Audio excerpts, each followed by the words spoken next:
The galaxy was vast, but Erinder was small. Nestled on the outer edge of human-occupied space, it was a quiet world where life moved at its own unhurried pace. Rolling green hills stretched as far as the eye could see, dotted with quaint farming villages and fields of golden crops swaying in the breeze. For centuries, nothing extraordinary had happened here, until that night. It began with a sound no one expected to hear. Deep within the forested mountains of Erinder, an array of aging communication satellites picked up something unusual, a rhythmic pulse echoing through the void of space. At first, the scientists dismissed it as interference or some glitch in their outdated equipment. But when the signal repeated itself, louder and clearer each time, they realized this wasn't random noise. It was deliberate. Dr. Cale Arden sat hunched over his desk inside the colony's research outpost, staring at lines of data scrolling across his screen. His sharp blue eyes scanned the information, searching for patterns. Cale wasn't just any scientist. He specialized in xenolinguistics, the study of alien languages. Though humanity hadn't encountered intelligent extraterrestrials yet, Cale spent most of his days preparing for the possibility. Now, it seemed his wait might finally be over. "What do you think it means?" asked Mira Solon, a young technician standing beside him. She leaned forward, her fingers nervously tapping against the edge of the desk. Cale didn't answer immediately. Instead, he adjusted his glasses and zoomed in on a section of the waveform displayed on the monitor. "It's not natural," he said after a moment. "This isn't cosmic radiation or stellar activity. Someone, or something, is sending this." Mira frowned. "But who? And why now?" Cale shook his head. "I don't know. But whoever it is, they're good at hiding. The signal's origin point keeps shifting, like it's bouncing off multiple relay points across the galaxy." As the hours passed, the team worked tirelessly to decode the transmission. Finally, late into the night, they succeeded. The message contained only 3 words, written in characters unlike anything anyone had ever seen before. "We are coming." A chill ran down Cal's spine. Those 4 simple words carried weight. Ominous, foreboding weight. He turned to Mira, whose face had gone pale. "Coming where?" she whispered. Before Cal could respond, alarms blared throughout the facility. Outside, the sky lit up with streaks of light as dozens of ships descended from orbit. They weren't human vessels. These ships were massive, jagged structures that looked more like living creatures than machines, their surfaces pulsing faintly with an eerie glow. Panic erupted among the staff. People shouted orders, scrambling to secure the building, while others tried contacting the colony's leaders. But Cale stood frozen, his gaze fixed on the horizon. Something about those ships felt familiar, as if he'd read about them somewhere before. Rushing to the archives, Cale dug through dusty records until he found what he was looking for: an ancient text describing a long-forgotten race known as the Deathworlders. According to legend, they were conquerors who reshaped planets into hellish wastelands, leaving destruction in their wake. Humanity had believed them to be myths, stories told to scare children. Yet now, staring at those monstrous ships, Cale couldn't shake the feeling that the myths were true. And worse still, the signal, the one they'd detected earlier, hadn't come from humans. It hadn't even come from allies. Somehow, without meaning to, Erinder had called the Deathworlders to their doorstep. As the ground trembled beneath the weight of landing ships, Cale knew one thing for certain: whatever happened next, life on Erinder would never be the same again. The colony was in chaos. News of the alien ships spread like wildfire, igniting fear and panic among the people of Erinder. Farmers abandoned their fields, families locked themselves indoors, and rumors flew faster than any official announcement could quell them. Some claimed the ships belonged to benevolent explorers seeking peace. Others whispered that they were harbingers of doom. But no one knew for sure, except Dr. Cale Arden. Cale sat alone in the dimly lit archives, surrounded by piles of dusty books and crumbling scrolls. The air smelled of old paper and mildew, but he barely noticed. His mind raced as he flipped through page after page, piecing together fragments of a story that had been buried for centuries. The Deathworlders weren't just a myth. They were real. And if the legends were true, humanity might be facing its greatest threat yet. According to the texts, the Deathworlders were once rulers of the galaxy, feared for their ability to transform thriving planets into barren wastelands. They didn't destroy out of malice, but rather necessity. Their survival depended on consuming resources at an unimaginable scale. Entire civilizations fell before them until an alliance of species banded together to drive them out. The war ended with the Deathworlders vanishing into the void, never to return. But something about the story troubled Cale. None of the records explained how the war concluded. There was no mention of surrender, no treaty, no final battle. It was as though the Deathworlders simply disappeared overnight. Why? And where had they gone? As Cale delved deeper, strange things began happening around him. Power flickered unpredictably in the research outpost, plunging rooms into darkness without warning. Outside, the weather turned erratic. Calm mornings gave way to violent storms, and eerie winds swept through the forests, bending trees almost to the ground. Locals reported seeing shadowy figures moving among the trees at night, their shapes distorted and unnatural. Most dismissed these accounts as paranoia or superstition, but Cale wasn't so sure. One evening, while poring over a particularly cryptic manuscript, Cale noticed something odd. A series of symbols repeated throughout the text seemed to match the characters from the mysterious signal. He traced his finger over the markings, his heart pounding. Could it be possible? Had the signal somehow awakened the Deathworlders? Or worse, had someone sent it intentionally? His thoughts were interrupted by a knock at the door. Mira Solon stepped inside, her face pale and drawn.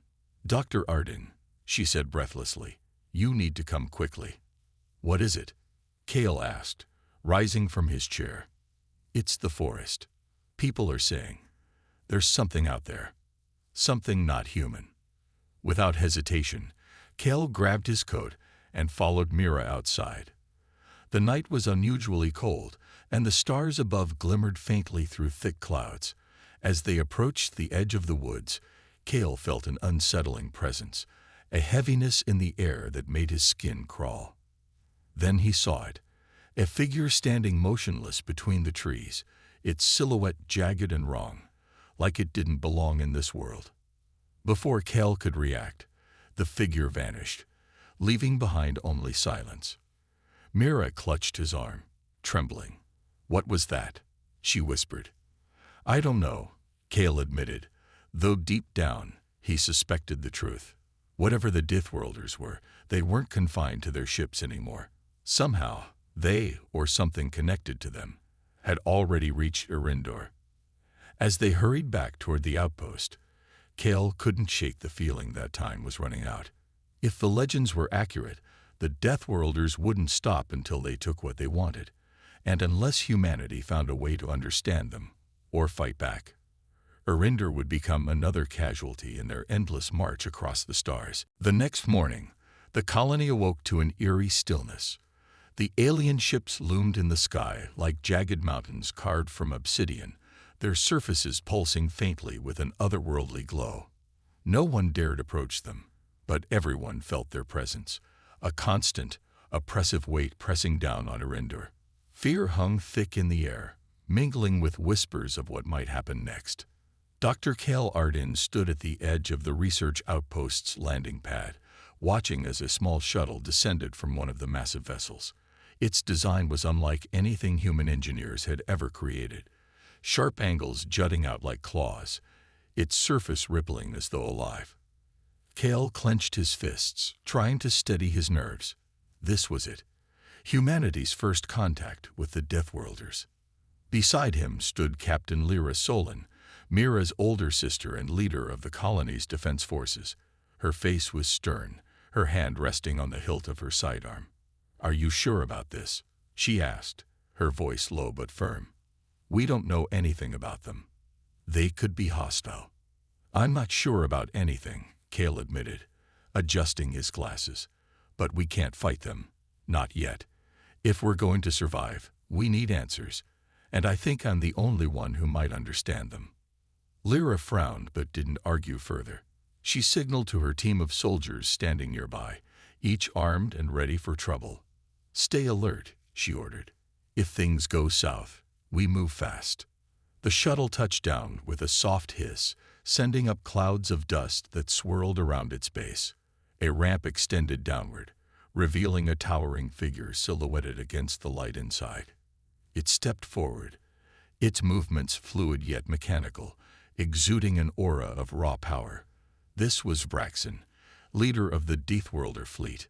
Vraxen's appearance sent shivers down everyone's spines. His body was a fusion of flesh and metal, his skin shimmering like molten steel. Jagged protrusions lined his arms and shoulders, giving him the look of a living weapon.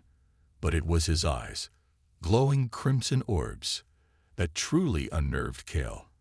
They seemed to pierce through him, reading every thought, every fear. "You are the ones who called us," Vraxen said, his voice deep and resonant, carrying an almost musical quality. It wasn't harsh or threatening. It was matter-of-fact, as if stating an undeniable truth. Kale swallowed hard before stepping forward.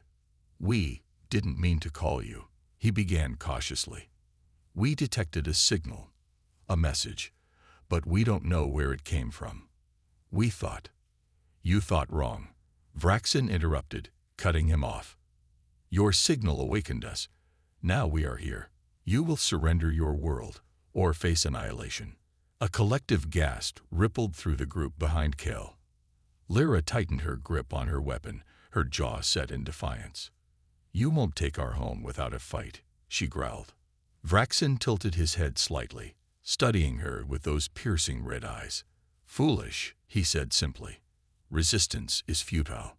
"But—" He paused, turning his gaze back to Kale. "You seem different. You carry knowledge. Perhaps you can explain why your kind would summon us." Kale hesitated, unsure how much to reveal. "The signal, it wasn't ours. We found traces of ancient texts mentioning your people, the Deathworlders. Someone else sent it, maybe centuries ago. We're just trying to understand what's happening." For a moment, Vraxen said nothing. Then, unexpectedly, he let out a low rumble that sounded almost like laughter. "Ancient texts. So you know of our past. Interesting." His tone softened slightly, though it remained cold and calculating. "Very well. Prove your worth human. Help us uncover the source of this signal. Fail, and your fate is sealed." With that, Vraxen turned and re-entered the shuttle, leaving Kale and the others stunned. As the craft lifted off and returned to the mothership, Lyra rounded on Kale. "What did you just agree to?" she demanded.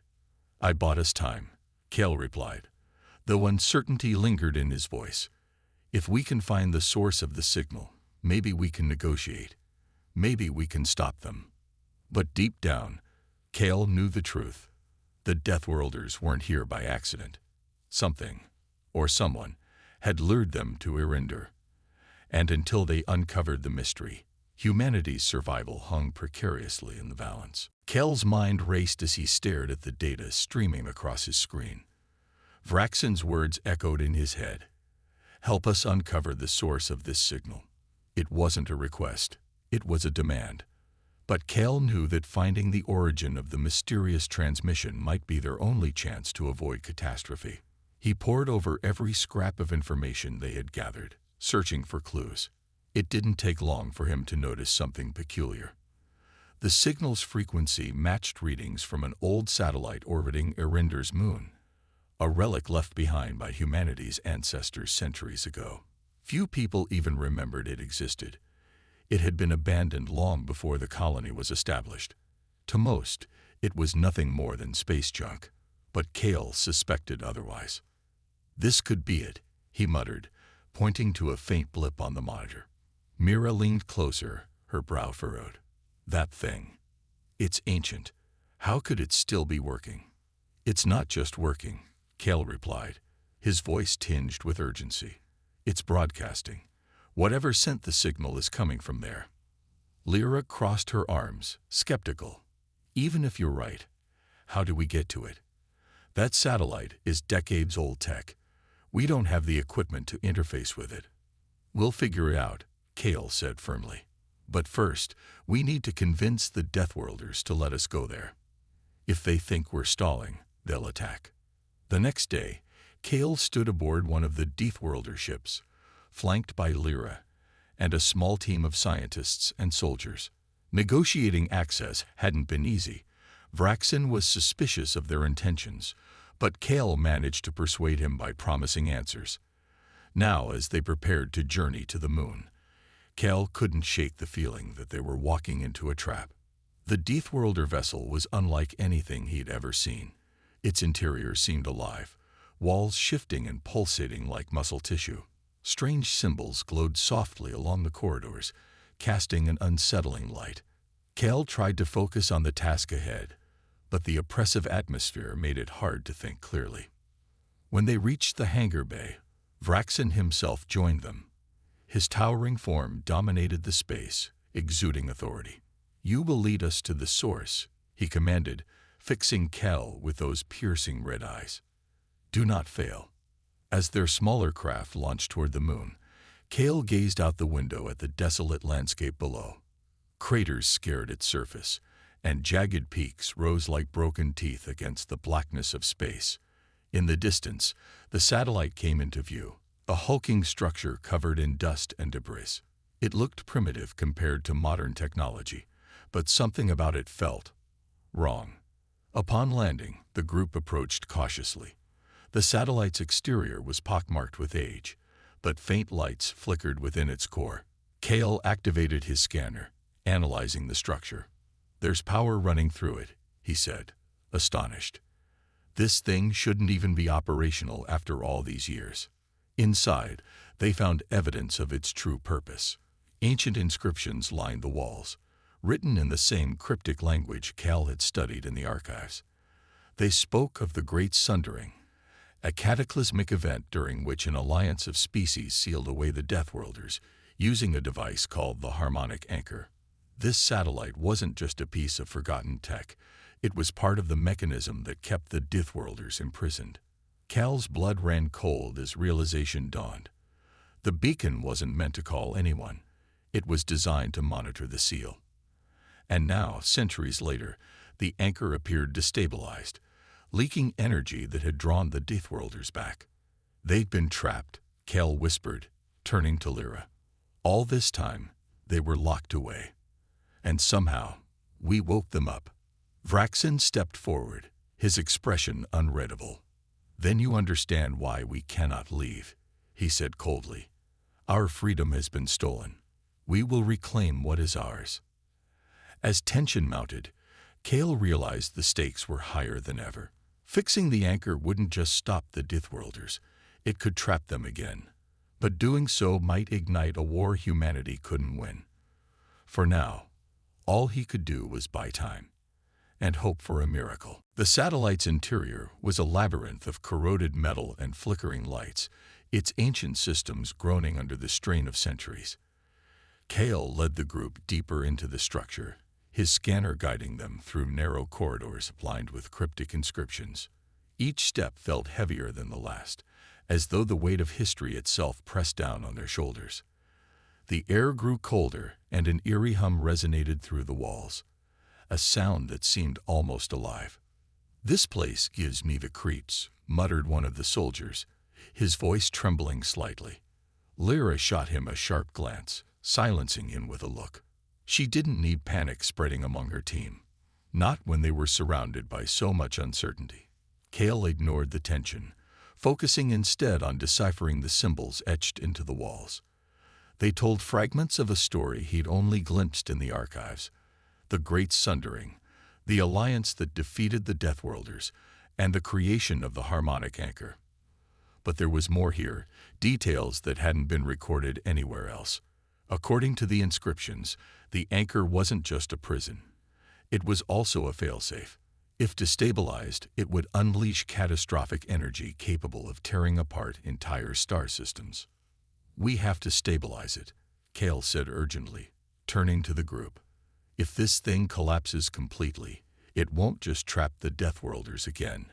It'll destroy Irindor, maybe even the whole sector." Vraxin stepped closer, his glowing eyes narrowing. "You speak of destruction, yet you refuse to see the truth. Your ancestors imprisoned us without cause. Now you cling to their tools, unwilling to face justice." "It wasn't my choice," Kale snapped, surprising himself with the force of his words. "I'm trying to fix this, for everyone. But if you attack us or Irindor, we're all dead. Is that what you want?" For a moment, Vraxin said nothing, his expression unreadable. Then he nodded slowly. "Very well. Stabilize the anchor. But know this, if you betray us, there will be no mercy." The deeper they ventured, the more unstable the satellite became. Lights flickered erratically, and sections of the floor crumbled beneath their feet. Automated defense drones, ancient but still functional, emerged from hidden alcoves, firing beams of energy that forced the group to take cover. Lyra and her soldiers returned fire, their weapons barely holding up against the relentless assault. "Keep moving," Lyra shouted, ducking behind a console as sparks rained down around them. "We can't stay here." Kale pushed forward, dodging debris and blasts as he followed the scanner's readings. Finally, they reached the core chamber, a massive room dominated by a pulsating sphere suspended in midair. The harmonic anchor. Its surface shimmered with waves of light, radiating both beauty and danger. Cracks spiderwebbed across its form, leaking streams of volatile energy that distorted the air around it. "This is it," Kale said, his voice filled with awe and dread. "If we don't stabilize it soon, it'll overload." One of the scientists, a young woman named Tessa, approached cautiously, her tablet connected to the anchor's interface. "I can reroute power to seal the fractures," she said, typing furiously. "But I'll need time." Time was something they didn't have. More drones swarmed into the chamber, forcing Lyra and her team to hold the line while Tessa worked. Kale joined her, helping interpret the alien controls. Sweat dripped down his forehead as he struggled to make sense of the chaotic data streams. Suddenly, a deafening roar shook the chamber. One of the larger drones had breached their defenses, targeting Tessa directly. Without hesitation, one of the soldiers, Corporal Jace, lunged in front of her, taking the hit. He collapsed to the ground, his armor scorched and smoking. "No," Lyra cried, rushing to his side. But Jace waved her off weakly. "Finish it," he rasped. "Save everyone." Tears welled in Tessa's eyes as she redoubled her efforts. Moments later, the anchor stabilized, its glow dimming to a steady pulse. The drones powered down, falling silent.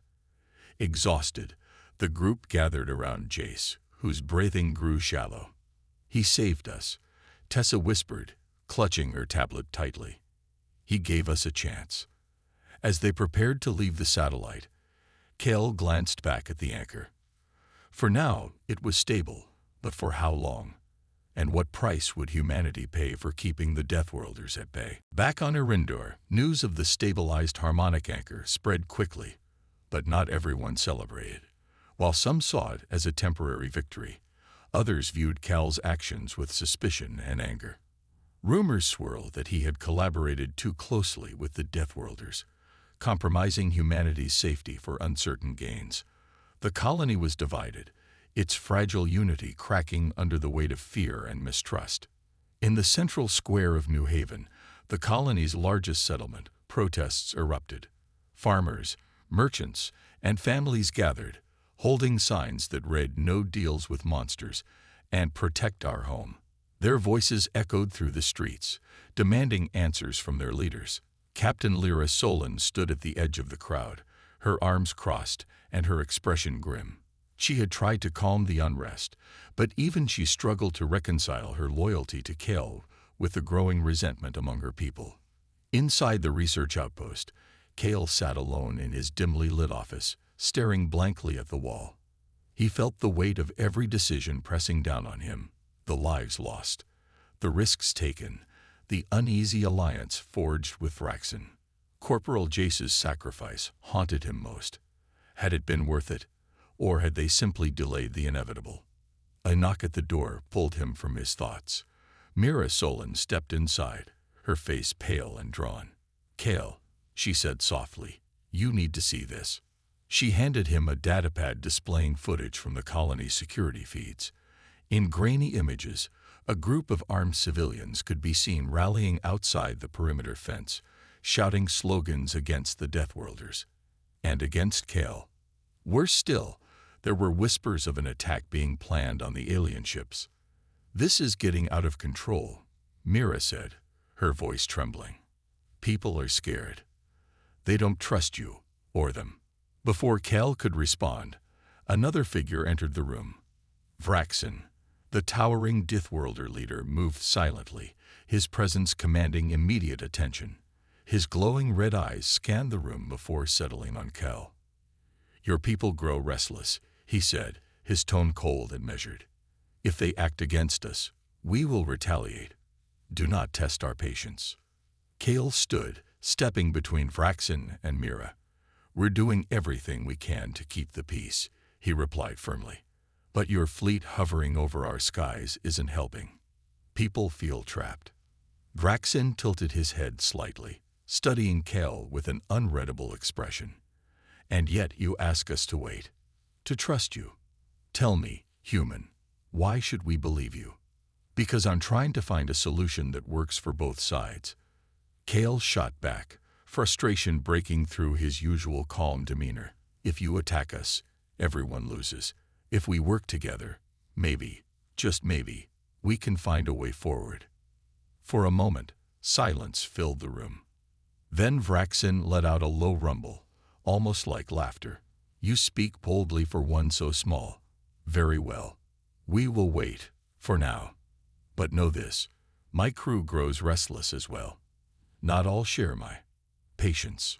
As Vraxen turned to leave, Kale sank back into his chair, exhaustion washing over him. Mira placed a hand on his shoulder. "What do we do now?" she asked quietly. Kale sighed, rubbing his temples. "We stabilize the anchor temporarily, but it won't hold forever. We need a permanent solution, one that doesn't involve trapping the Deathworlders again or starting a war." An idea began to form in his mind, risky but possible. What if humanity and the Deathworlders could coexist? It sounded impossible, even naive, but Kale knew they couldn't keep fighting indefinitely. Irinder's resources were limited, and prolonged conflict would only lead to mutual destruction. The next day, Kale approached Vraxen aboard the Deathworlder flagship. "I have a proposal," he said cautiously. "Instead of fighting over Irinder, what if we shared it? You've been searching for a new home for centuries. Let us help you rebuild, not as conquerors, but as partners." Vraxen studied him for a long moment, his crimson eyes unreadable. Finally, he nodded slowly. "An intriguing idea, human, but convincing my people, and yours, will not be easy." As Kale returned to the colony, he realized the hardest battles lay ahead. Convincing two distrustful species to cooperate wouldn't just take science or strategy. It would take hope. And hope, in times like these, was the rarest resource of all. Kale's proposal hung in the air like a fragile thread, stretched thin between two worlds on the brink of chaos. While Vraxen had agreed to consider coexistence, not everyone shared his vision, not among the Deathworlders, and certainly not among humanity. Tensions simmered just below the surface, threatening to boil over at any moment. Back on Irindor, dissent grew louder. The colony's leaders convened an emergency meeting in New Haven's town hall, where voices clashed in heated debate. Some argued that Cal's plan was their only chance for survival. Others saw it as betrayal, a dangerous gamble with lives they couldn't afford to lose. Captain Lyra Solon stood at the center of the storm, torn between her duty to protect the colony and her loyalty to Kale. "This isn't about trust," one farmer shouted, slamming his fist on the table. "It's about survival. How can we live side by side with monsters who've destroyed entire planets? They're not monsters, Kale countered, stepping forward. His voice was steady, though fatigue shadowed his eyes. They're survivors, just like us. Their methods may seem brutal, but desperation drives them. If we don't try to understand them, we'll end up repeating history.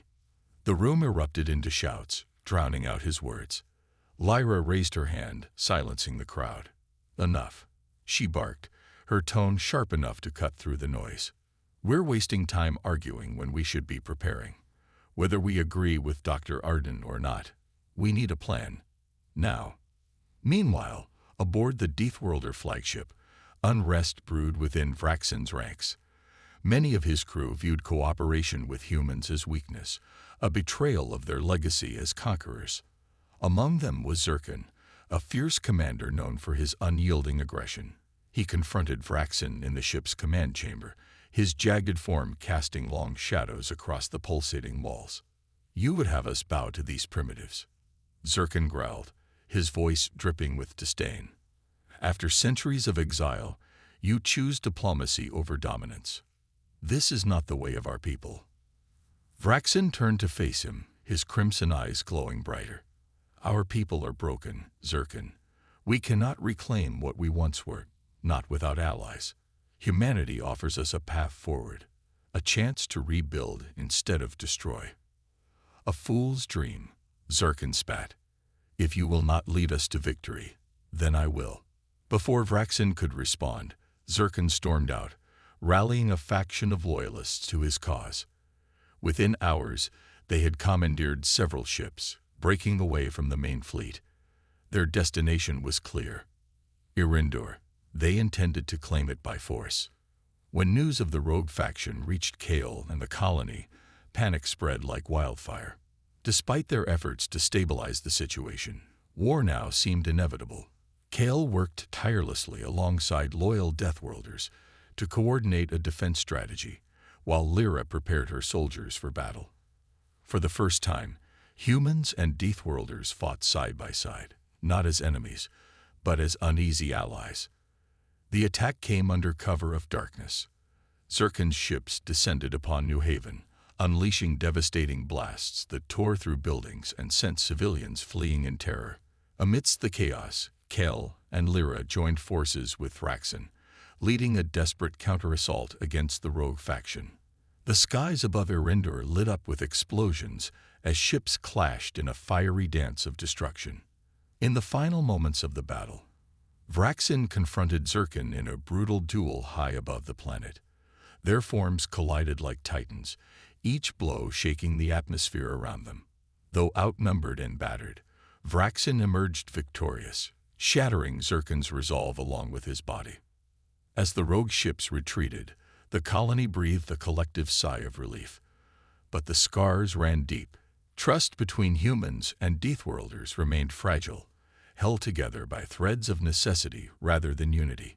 Yet amidst the rubble and ash, Kale saw glimmers of hope. Perhaps, he thought, even broken worlds could find ways to heal, if given time. The aftermath of Zircon's attack left Irindor scared and shaken. Smoke lingered in the air, curling around the ruins of New Haven like a ghost unwilling to leave. The once bustling streets were now littered with debris, and the faces of survivors bore the weight of loss. Yet amidst the devastation, small acts of resilience began to emerge. Families helping neighbors rebuild, farmers tending to crops despite their exhaustion, and volunteers clearing rubble under the pale morning sun. Kale stood on the edge of the square, watching as people worked together in silence. His hands were stained with soot from hours spent assisting rescue efforts, but his mind was far away. He replayed the battle over and over in his head. The chaos, the sacrifices, and Vraxen's ultimate victory over Zircon.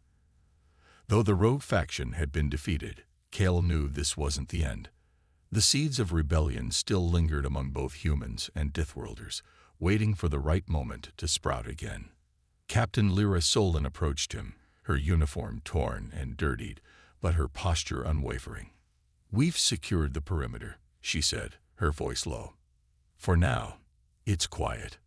For now, Kale echoed, turning to face her. But how long until someone else decides they don't want peace? Humans or Deathworlders? It doesn't matter. Fear breeds anger, and anger breeds violence. Lyra sighed, running a hand through her disheveled hair. You're right. But what choice do we have? We can't keep fighting forever. No, Kale agreed. Which is why we need to focus on rebuilding, not just the colony, but trust. If we can show both sides that coexistence is possible, maybe, just maybe, we can stop this cycle. Vraxin, too, faced challenges within his own ranks. Though he had quelled Zircon's rebellion, dissent simmered among his crew. Many questioned his leadership, accusing him of weakness for allying with humans.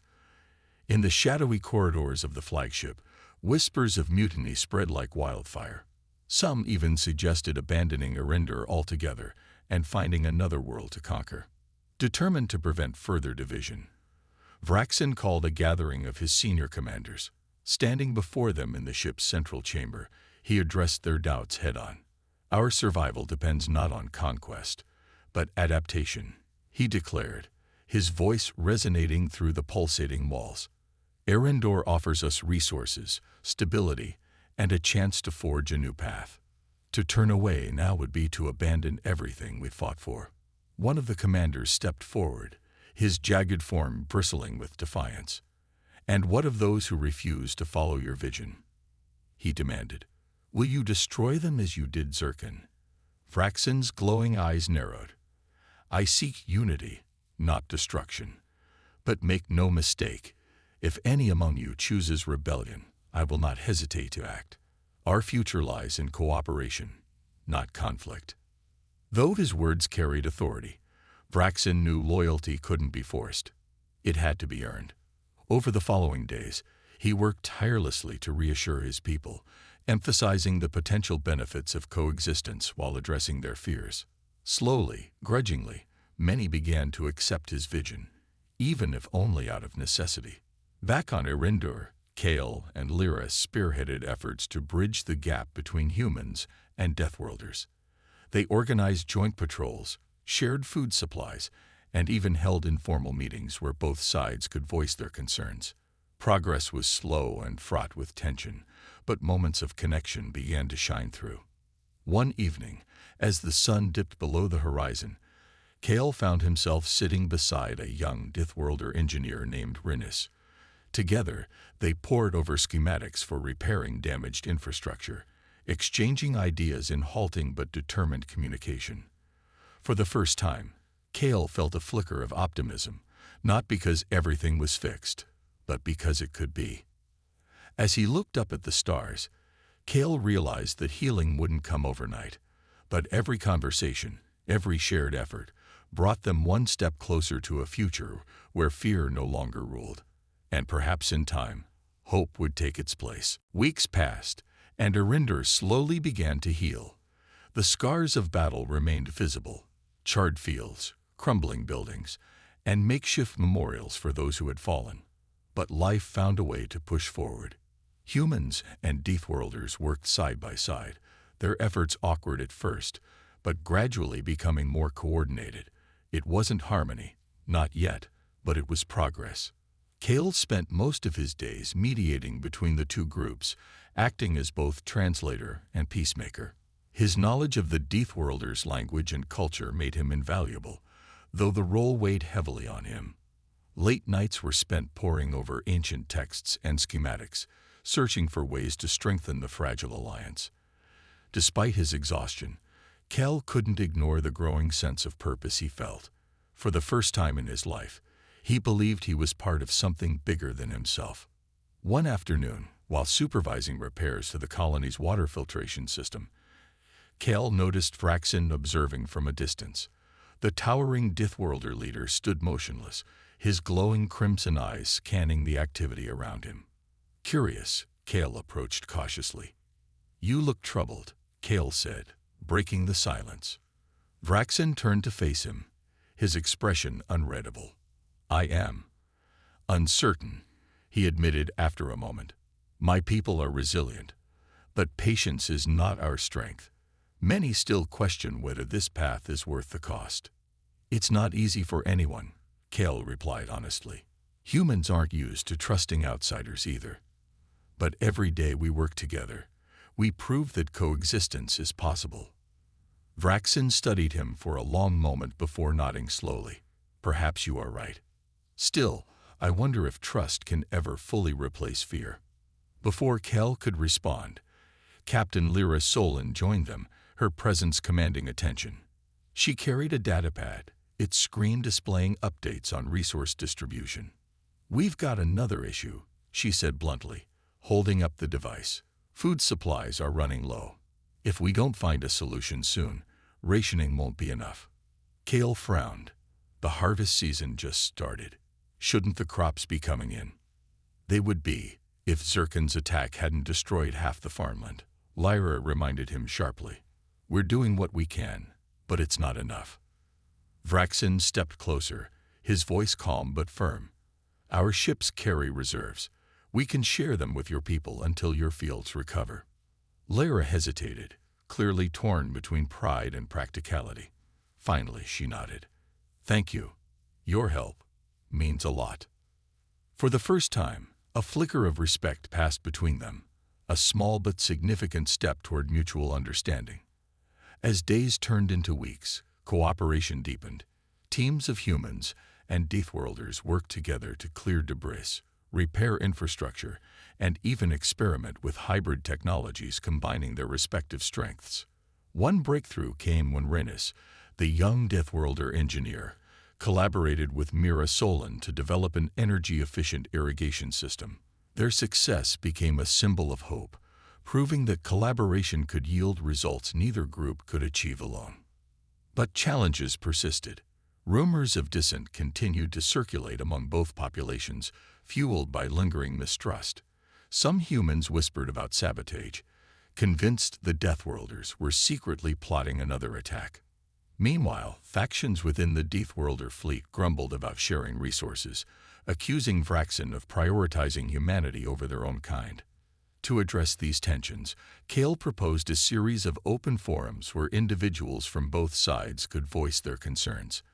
At first, the meetings were tense, filled with accusations and anger.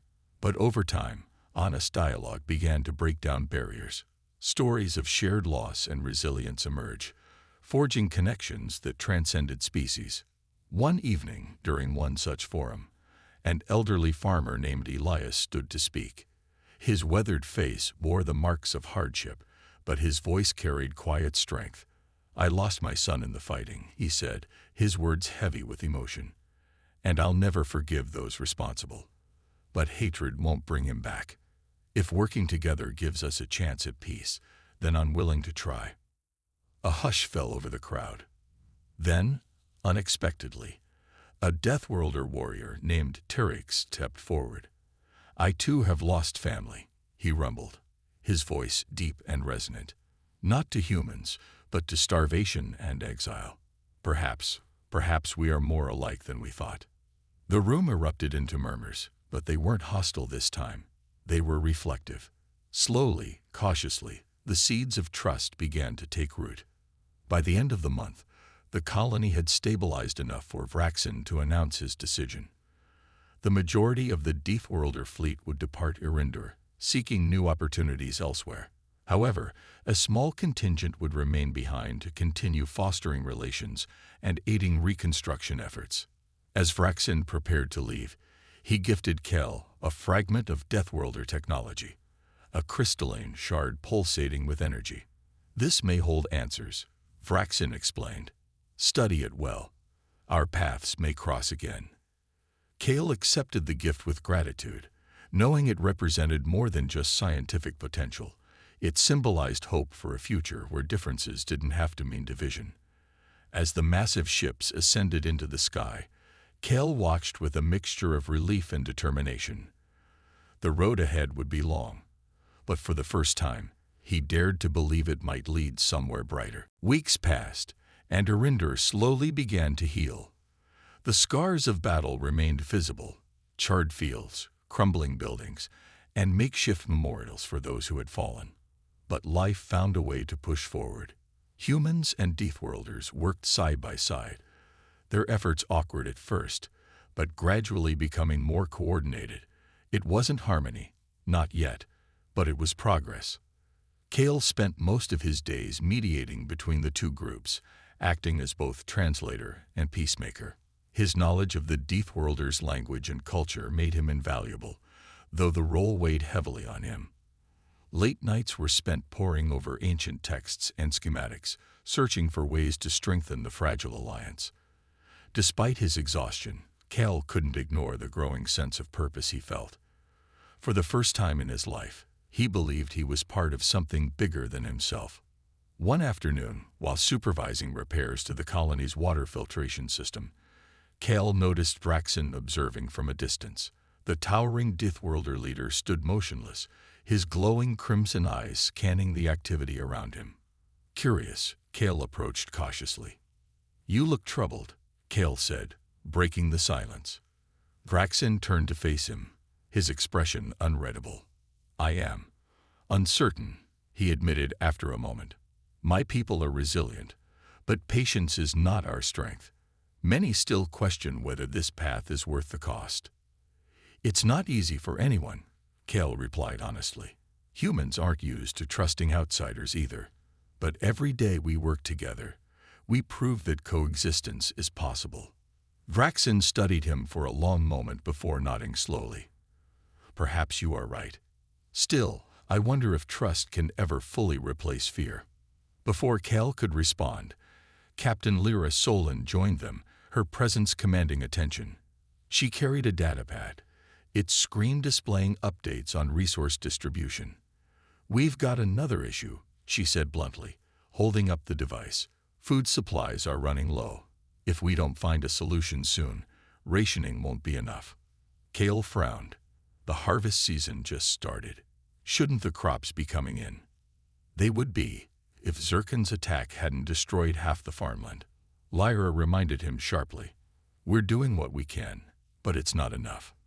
Vraxen stepped closer, his voice calm but firm. "Our ships carry reserves. We can share them with your people until your fields recover." Lyra hesitated, clearly torn between pride and practicality. Finally, she nodded. "Thank you. Your help means a lot."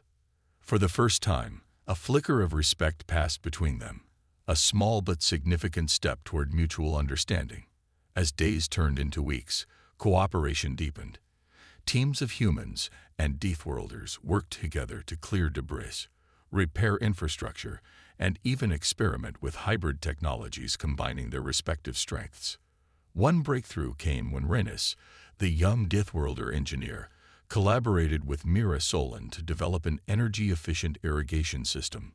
Their success became a symbol of hope, proving that collaboration could yield results neither group could achieve alone. But challenges persisted. Rumors of dissent continued to circulate among both populations, fueled by lingering mistrust.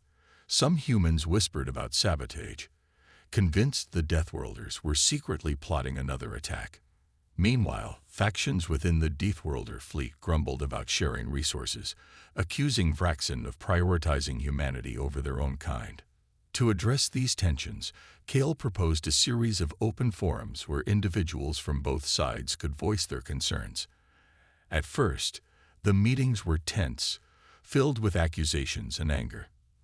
But over time, honest dialogue began to break down barriers. Stories of shared loss and resilience emerged, forging connections that transcended species. One evening during one such forum, an elderly farmer named Elias stood to speak. His weathered face bore the marks of hardship, but his voice carried quiet strength. "I lost my son in the fighting," he said, his words heavy with emotion. "And I'll never forgive those responsible. But hatred won't bring him back. If working together gives us a chance at peace, then I'm willing to try." A hush fell over the crowd. Then, unexpectedly, a Deathworlder warrior named Terex stepped forward. "I too have lost family," he rumbled, his voice deep and resonant. "Not to humans, but to starvation and exile. Perhaps we are more alike than we thought." The room erupted into murmurs. But they weren't hostile this time. They were reflective. Slowly, cautiously, the seeds of trust began to take root.